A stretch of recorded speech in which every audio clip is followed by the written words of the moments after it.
There's a lot of different skill sets that you're going to need to learn if you want to be a mangaka. And starting with a long series probably isn't the best approach.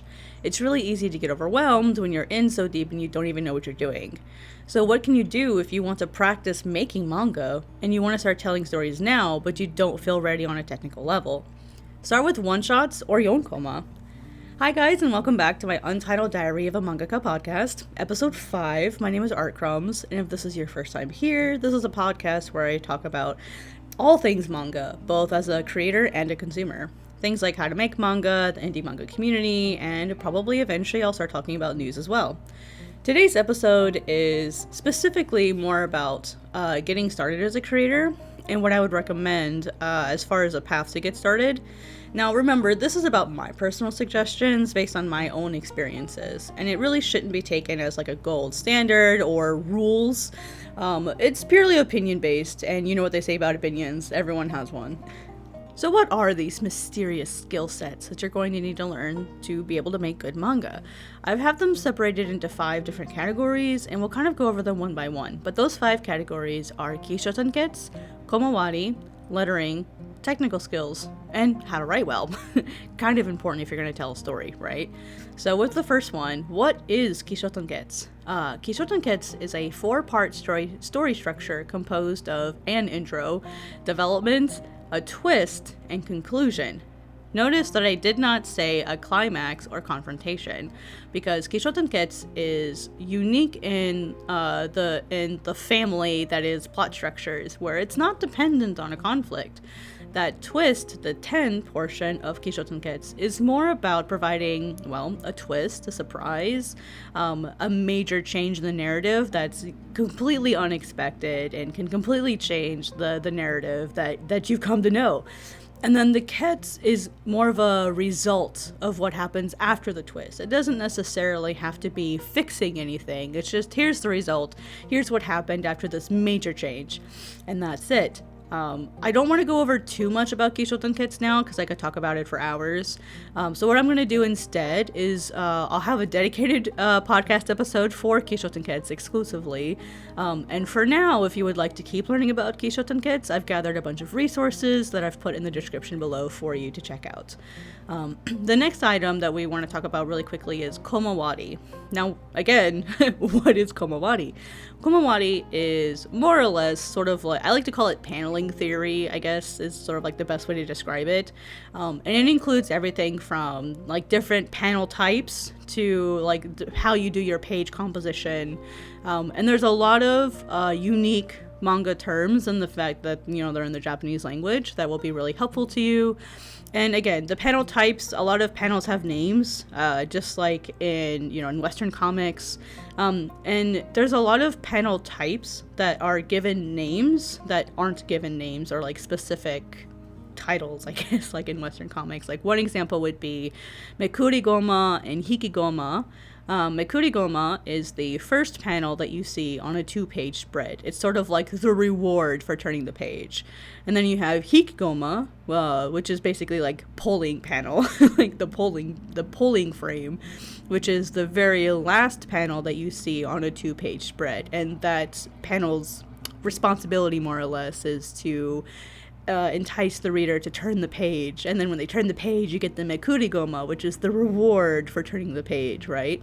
It sets up a whole new Kishoutenketsu within like your individual 2-page spread. Kishoutenketsu is a little complicated, but it also includes panel types like Ma-goma, which is like a reaction panel, or Mise-goma, which is like the focus panel for that particular 2-page spread.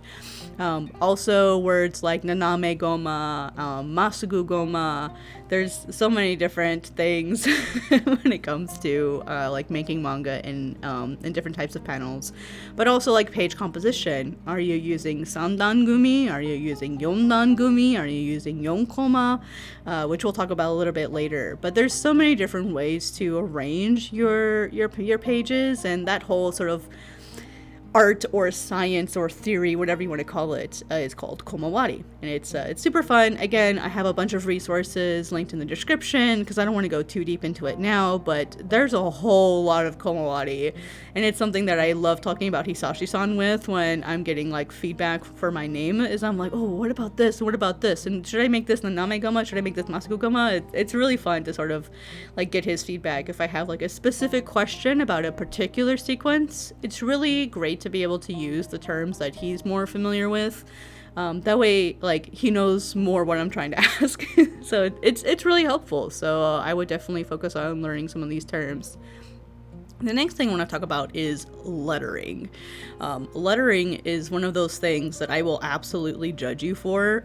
If your artwork is fantastic, if your story is amazing and super engaging, but your lettering is not engaging or good, I will judge you for that.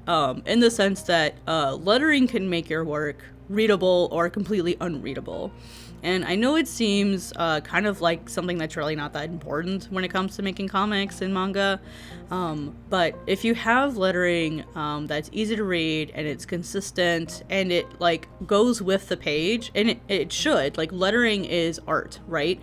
When you're making your name, your storyboards, you should be planning where your bubbles are going to go, what type of bubbles you're going to use, what type of sound effects or onomatopoeia that you want to use. You should be planning all of that stuff when you're doing your name or your storyboards. And the reason is it would be a huge shame if you do this beautiful, stunning panel, and then when it's finally time to do the lettering, you're covering up all this beautiful artwork, or you're trying to fit your bubbles into these really tiny panels because you forgot to account for this massive speech bubble with this super long group of sentences, or maybe too many speech bubbles. Basically, like, you didn't plan out, or you didn't anticipate how much space you would actually need for what your characters are saying, or, you know, whatever, because you just didn't plan very well. But also, one of the things that's interesting in manga, and I'm pretty sure this also exists in Western comics, but we don't really have lettering categorized in this way. So there are 3 different types of sound effects when it comes to manga. There's giseigo, which is like human and animal sounds, so like bark bark, wan wan, or like oof or ow, like, you know, stuff like that. Those would be like human sounds. And then you have gyongo, which is words mimicking like other sounds. So things like baki for like lightning, or za za za for rain, you know, stuff like that would be gyongo. And then you have gitaigo, which are more things like moods or actions or visuals. So think of like when someone grins. Yato from Norigami is infamous for this particular type of panel, where like someone grins and then you have a sound effect saying grin. Kira kira, like sparkle sparkle, would be another good example. 2 famous ones would be don. We see this a lot in One Piece. And then go go go go go from JoJo's Bizarre Adventure. That infamous meme panel, those are gitaigo. Which the go go go go go is probably my favorite one. So learning what type of sound effect you want to use in what particular moment is really important, because it depends on what you're trying to convey. Are you trying to convey a sound? Are you trying to convey a mood? Are you trying to convey an action? What are you trying to convey? And so that'll help you determine what type of sound effect you're going to use.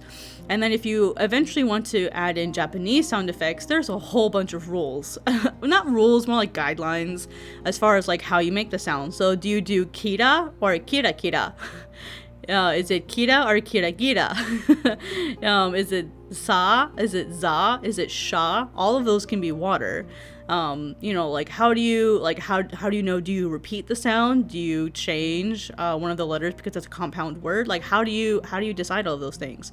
And so learning how to approach manga typesetting and manga lettering and the English side can be really important, but also it can be really helpful in learning Japanese too, because now you have to learn all of these different words and sound effects and actions, and a lot of them are just based on like verbs and sounds. So it's just really helpful to learn. So I would definitely recommend focusing on lettering.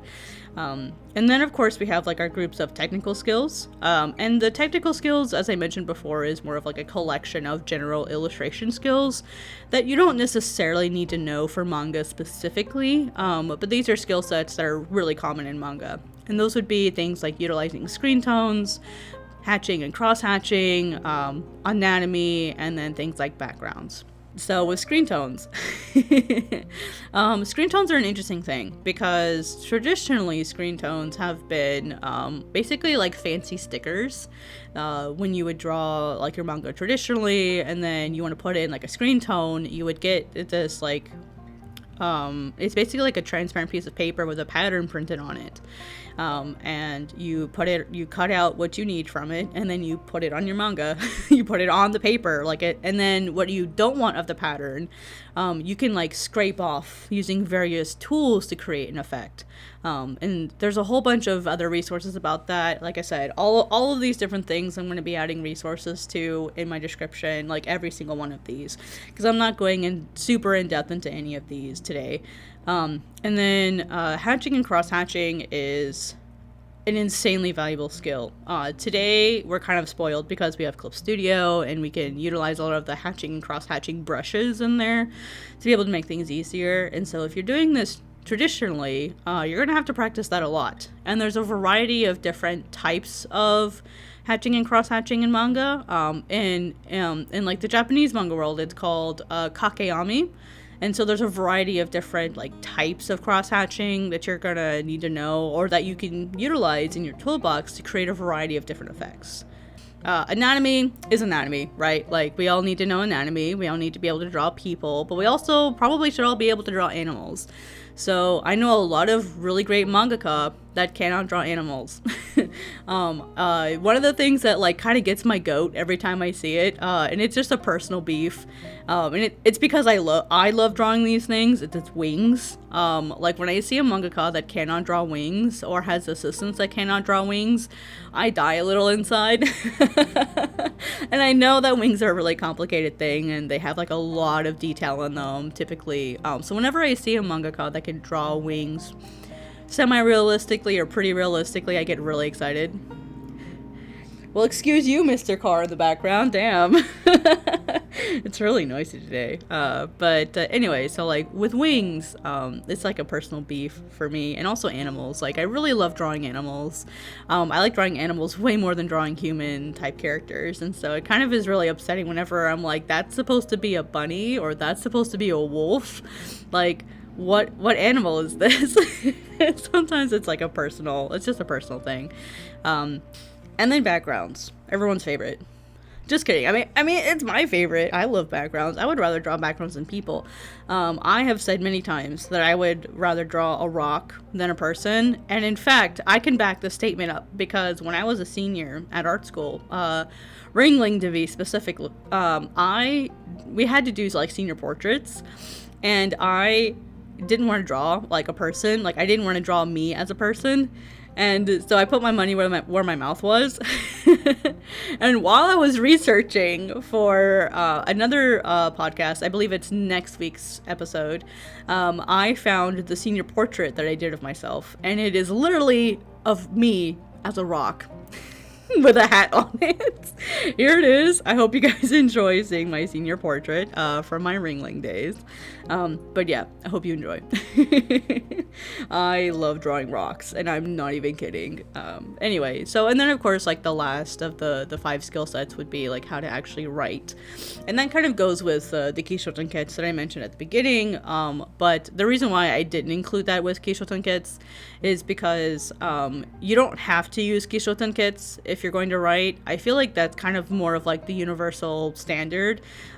It can have conflict, but it's not mandatory. And if you don't want to use Kishoutenketsu, you're still going to have to learn like a valid plot. Let me step back. You don't have to use like a specific plot structure, but it's definitely helpful to utilize a specific plot structure or to mix 2 of them together.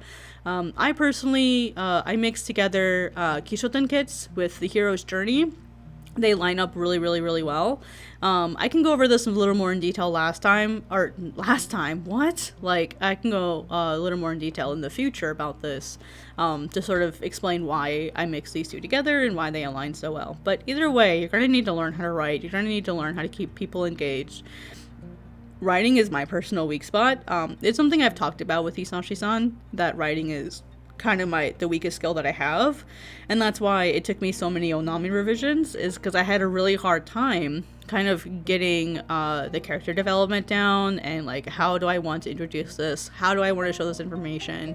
And one of the things that I struggle with when it comes to Godsbane is Godsbane's a mystery, and it's not a shonen, and it's not made for like the mainstream shonen crowd.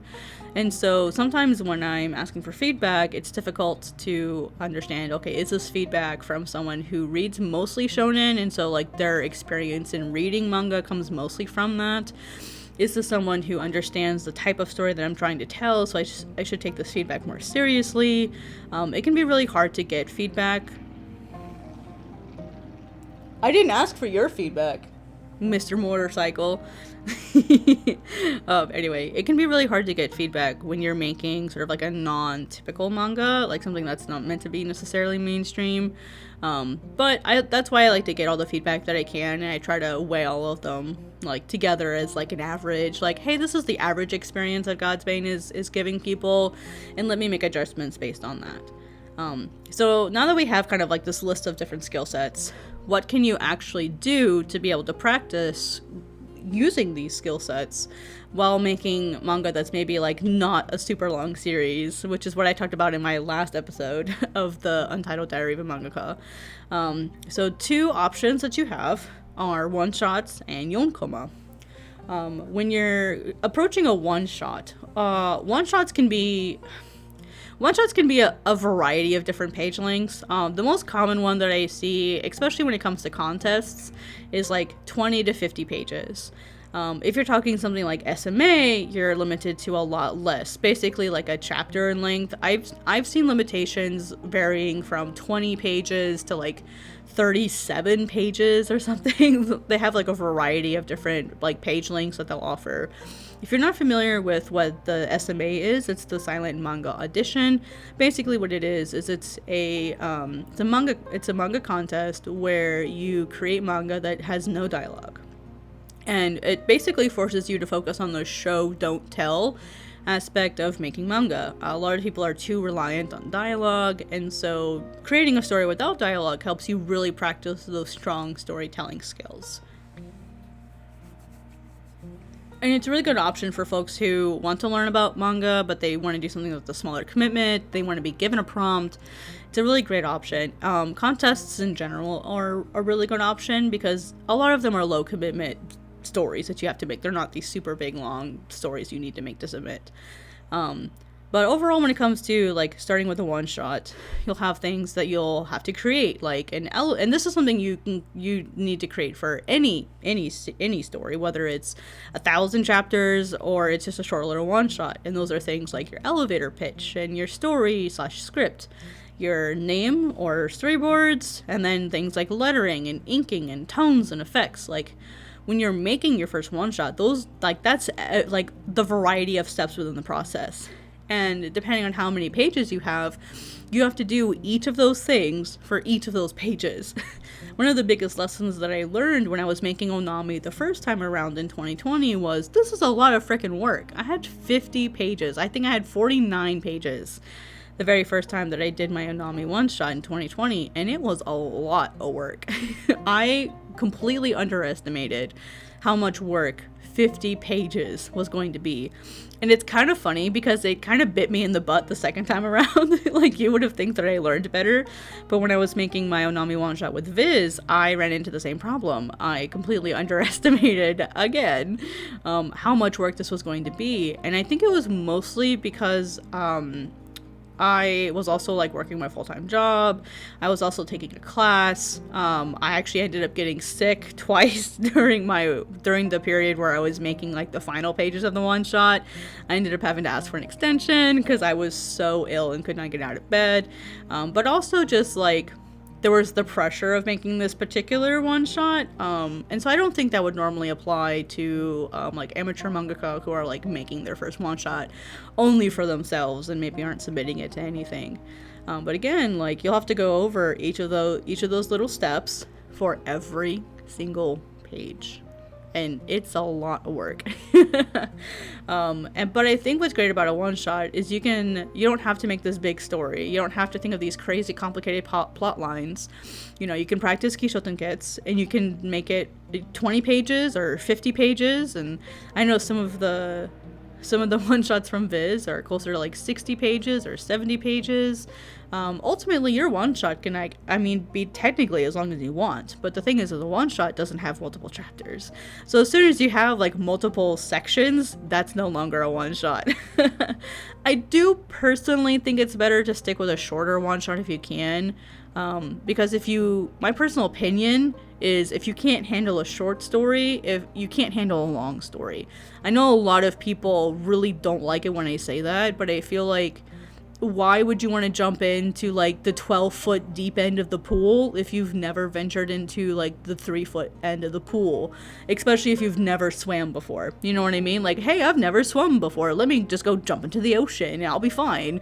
You know what I mean? It's a lot, and it can be overwhelming. And one of the things that's the hardest is when you jump into that longer series and you get a couple chapters in and the newness wears off and you're like, oh god, this is a lot of work. I'm really overwhelmed, and how do I keep going, and this isn't as fun as I thought it would be, and now I've created a story and now I have to commit to it and I'd let everyone down.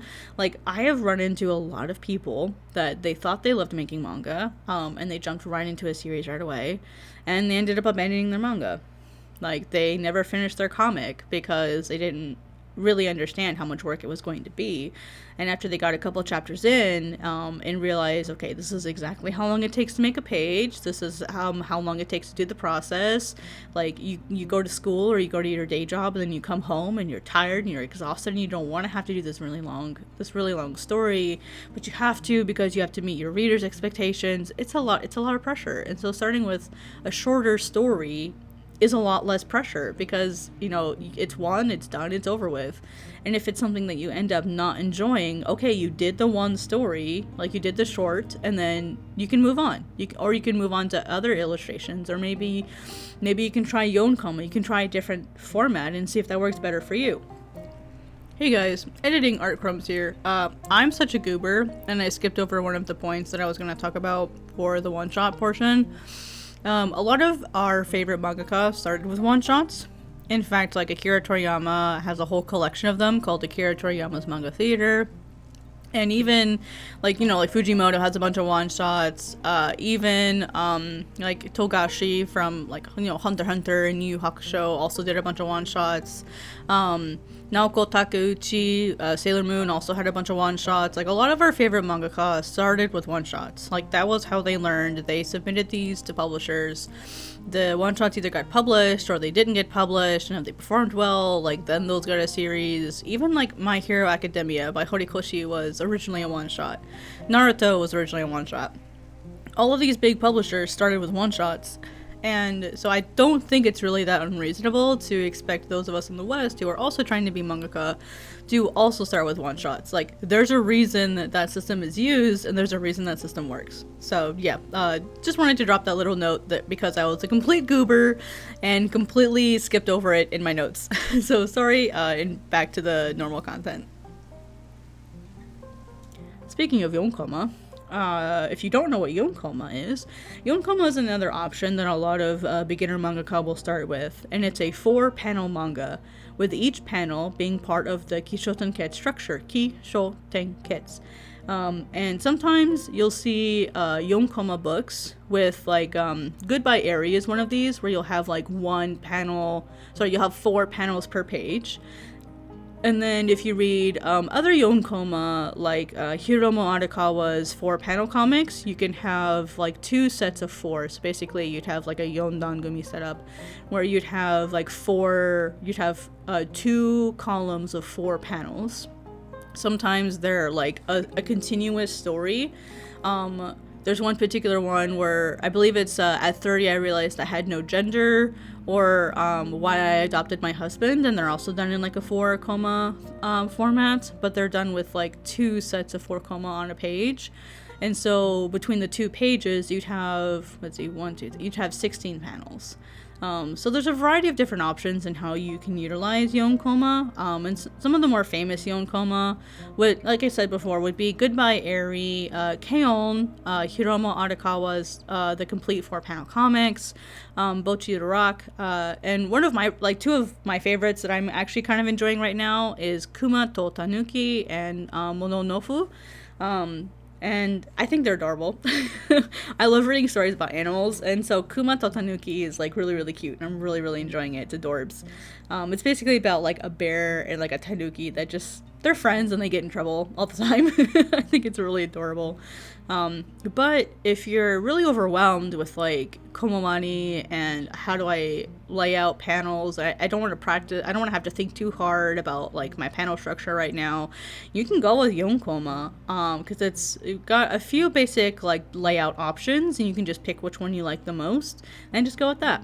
You know, it's super easy. It's not super complicated. And once you get a little bit more comfortable with Kishoutenketsu, or maybe drawing in general, if you want to start experimenting with different panel layouts, from there you can start experimenting and playing around with Komawari a little bit more.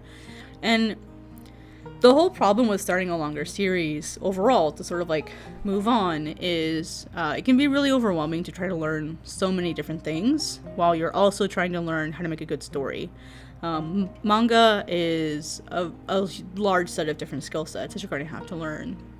And it's writing, it's drawing, it's lettering, it's a lot of different skill sets. And like I just said, when you're trying to focus on learning how to write, or if you feel like you're already good at writing, you're trying to learn how to draw, you also have to learn how to panel, you also have to learn how to letter. It can be really hard to learn all of these skill sets at the same time. And so having those smaller stories can make it a little bit easier to experiment and push your limits and try new things. It's a lot harder to do that when you're focused on like making your magnum opus, and there's a lot of pressure, like, oh, it has to be really good, like I have to do this perfectly, and then you can get like imposter syndrome, or you can just get overwhelmed, you can get paralyzed. Like I've got a couple people that I've been talking to that feel really paralyzed. They're like, oh, like I feel like my work has to be so good and I can't make anything anymore because I'm putting so much pressure on myself. And I'm like, this is why I told you not to start with a series. Like a big series. And so usually what I'll tell folks, if you're in this position, here's what I would recommend. I would recommend setting it aside for now. Like stop working on it, at least drawing it. If you want to keep working on the writing, you can totally do that. Or if you want to just completely stop working on it, that's an option too. But what I would recommend is I would work on shorter stories. If you want to like keep developing the story while you kind of take a little bit of a break to sort of step back and learn some new skills, make shorter comics. Like maybe go make some Yonkoma of like situations where your characters are being goofy or silly, or maybe explore the side lore or the history of those characters or the history of the world that they're in. Go make shorter stories and use those as the places where you can kind of experiment and have fun and like not take it too seriously. If that's too stressful for you, like you still feel like you would have pressure to perform, you have the option of just completely stopping working on that story for right now. Like unless you're under contract, you have the complete right to step away and go do whatever the frick you want. It's your life, you can do whatever you want. I know that can feel really stressful and it can feel scary, especially if you feel like you would be letting your audience down. However, for the sake of your manga and for you as an individual person that exists and deserves to be happy and healthy, you have the right to step away. And the other thing to consider is that your series will be there for you when you're ready to try again. Confession time. I have done this with God's Bane way too many times. In fact, my next episode, the one that was supposed to go out today, was going to be about God's Bane and God's Bane's history, because God's Bane's anniversary is on Friday the 14th. It's going to be Godsbane's 15th or 16th anniversary. I honestly don't even remember at this point. It's kind of hard to tell like when the actual starting point was, because I started writing Godsbane before I started making the character designs. Like, I knew there was a story I wanted to make, and so I started writing the idea, but I didn't have any idea of the characters. And then once I started making the characters, I kind of merged the two separate ideas and they became one. So it kind of depends on like what date I want to use. But I use 2009 as its starting year because of the writing portion. But I have started writing Godsbane, like I just said, since 2009, and that was 16 years ago. And I have started and stopped Godsbane multiple times. I believe 7 different times I've started and stopped Godsbane. Yeah, to give just sort of like a quick idea, I guess like, and also a preview for the next video.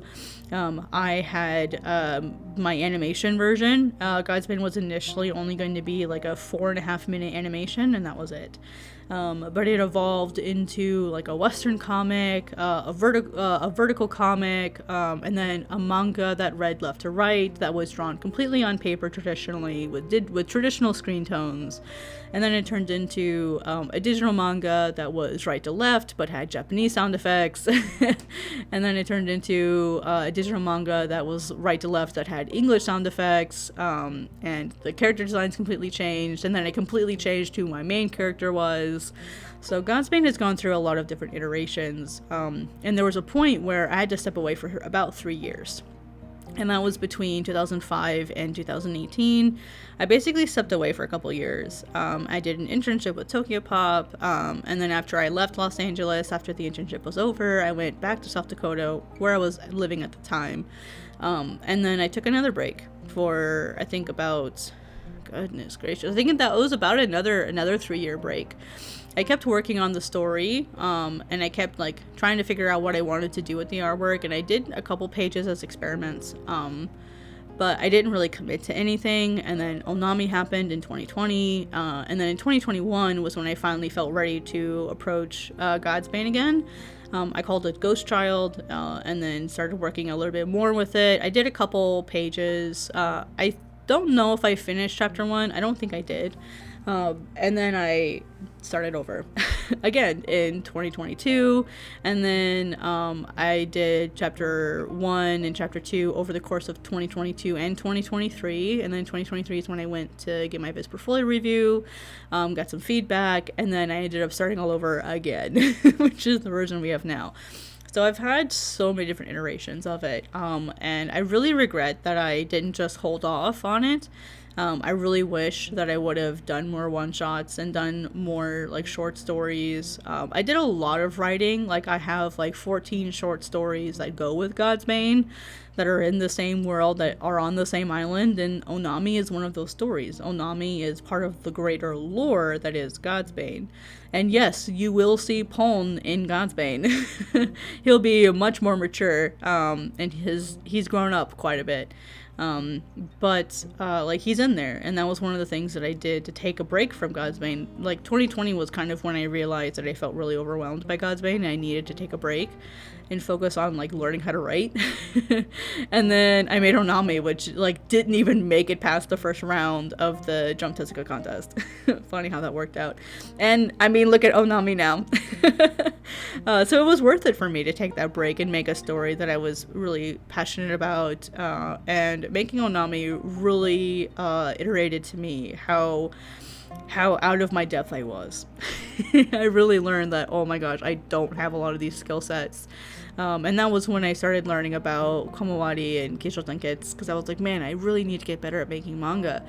And also, learning the Japanese words for these things that you need to learn will help you search for them. A lot of times, like, you'll find like Japanese videos, and there is closed captioning on them. Manga Senpai of the Tokyo Name Tank channel has been a fantastic resource for me.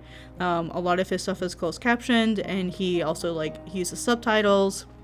And overall, like, there's a lot of similar channels that are also like manga schools that offer videos online for people to watch. And if you can find those videos, and you can get like translated versions of them, or the closed captioning is available, those are good resources for you.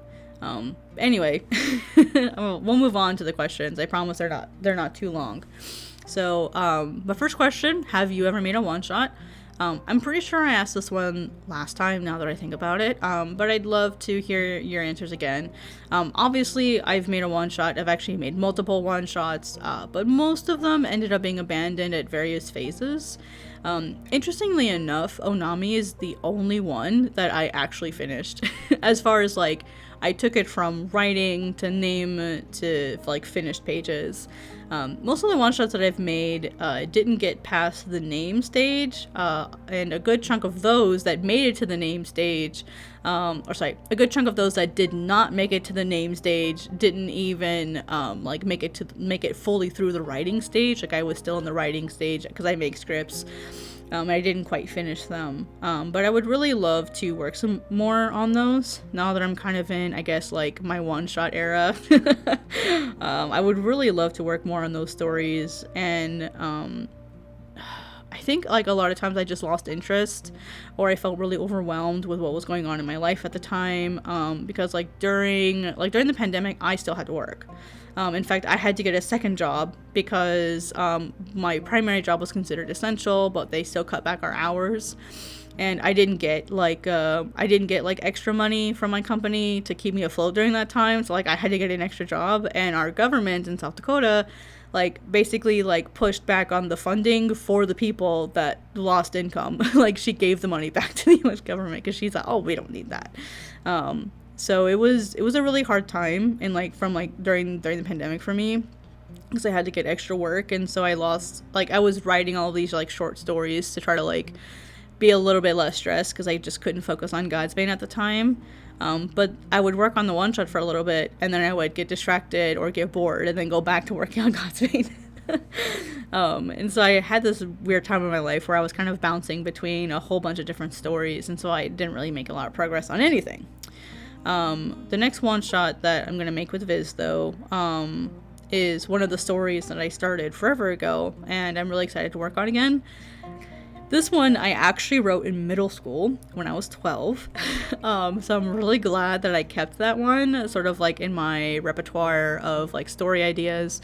I actually kept this is gonna sound really cringe, so I'm really sorry. I wrote it as a paper for my English teacher, and I kept it because I liked the story. And when I was doing my winter cleaning over winter break, where I go through I have 4 big gray tubs that are 30 gallons each, and all of my belongings fit in those tubs.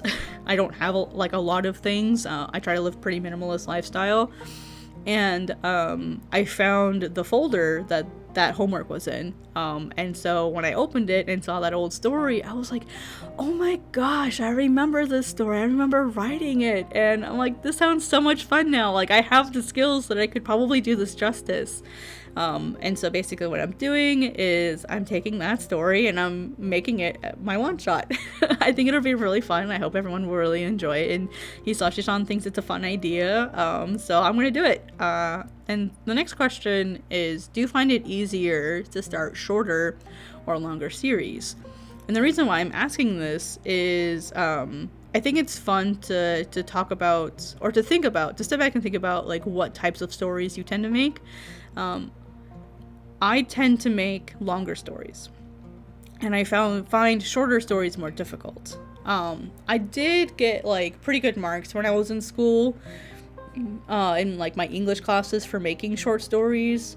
I remember I had 2 classes in particular, my 10th grade year and my 11th grade year, where there was a really high focus on writing short stories.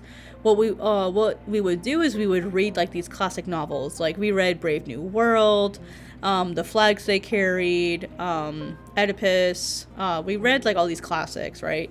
Fahrenheit 451, 1984, something like that.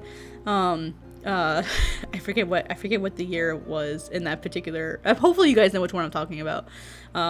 But we read all these classics, and then we had to write a short story based on those classics, sort of like inspired by those classics. And that was something that I really, really enjoyed doing, and I always got really high marks. But I don't know if that makes me a good storyteller. I think, if anything, it makes it harder for me to be a good storyteller, because I have so many different ideas and so many different things that I want to be able to do. But the story that I'm writing, or that I'm going to be using for my next one shot, didn't come from any of those things. It came from a weird, crazy 12-year-old brain, and I'm really curious to see what's going to happen. But I would really love to get better at making short stories. The story that really inspired me when it came to God's Bane was The Sixth Sense, and the idea that, like, when you start the story, it feels like it's going one way, and then you have something that completely upends it, that completely changes your perspective. Does that sound like anything we talked about earlier today? When you rewatch The Sixth Sense after you're aware of the ending, it's a completely different story. It completely changes everything, and that's ultimately what I want God's Bane to be. So with that, we're done. That was a pretty hearty episode. I hope you guys enjoyed it. If you guys have any questions for me, or anything you want me to specifically talk about, or if there was something in this episode that you would like me to prioritize doing a full-length video on, please just let me know in the comments below. If you want to answer the questions yourselves, look for the pinned comment in my comment section, and you'll find the questions there, so you can just copy paste and then type out your answer. And once again, all of the resources that I talked about for some of the topics, that I mentioned earlier, like Kishoutenketsu and Komawari, lettering, all of those resources are going to be in the description, so please check them out. I made sure to go look for a bunch of different resources for everybody. So again, my name is Artcrumbs. This has been the Untitled Diary of a Mangaka podcast, and I will see you next time. Take it easy and have a wonderful day. Ciao.